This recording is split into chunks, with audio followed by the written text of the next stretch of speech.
দেখ তুই তো সবসময় বাড়াবাড়ি করিস, প্রত্যেকটা বার তোকে আমি বলি আর তুই লাস্ট মোমেন্টে এসে তুই প্ল্যান ক্যান্সেল করিস কেন? শুরু থেকে তুই জানতি না যে আজকে আমার বাসায় প্রোগ্রাম? না না আমি কিছু জানি না, তুই করবি। খালা ওই দিকটা তো মোছেন নাই, ওই দিকটা মোছেন। আমি কিছু জানি না, তুই চলে আয়। শোন ভাইয়াকেও নিয়ে আসিস, ভাইয়া ভাবি আসতেছে বুঝছিস, দুলা ভাইয়ের সাথে বসে আবার উনি মজা পাবে কথা বলে। হ্যাঁ হ্যাঁ আয়। খালা ওই যে দেখেন এই শার্টটা নিচেও কিন্তু মোছেন নাই, মোছেন মোছেন। ওই সিপাই সাপাই কি আমার হাত যাইবো? যাবে যাবে, একটু সরায় নেন না। আমি একলা পারুম না। আয় দোস্ত আমি রাখতেছি, ঠিক আছে? আসবি কিন্তু, আসেন আমি ধরতেছি।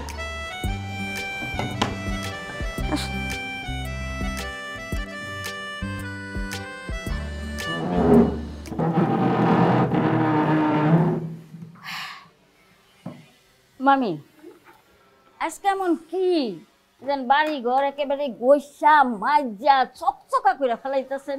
আজকে আমাদের ম্যারেজ অ্যানিভার্সারি খালা। কি বাড়িতে নার্সারি করবে? না খালা, আজকের দিনে ফাহিমার আমার বিয়ে হয়েছিল, তাই আর কি আমরা কিছু বন্ধু বান্ধবকে দাওয়াত দিছি। ও বড় লোকের কত শখ জাগে। কেন খালা, আপনার কি ইচ্ছা করে না আপনার বিয়ের দিনটা আসলে খালুজানের সাথে বসে পুরানো স্মৃতি মনে করতে? হ্যাঁ তো বিয়ার দিন তারিখের কথা কি আর মনে আছে?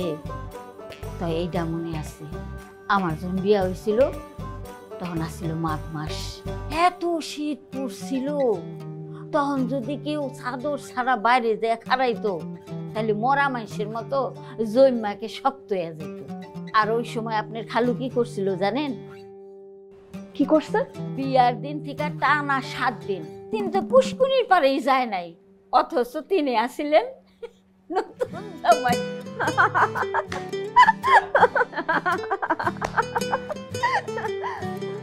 উঠছো তুমি?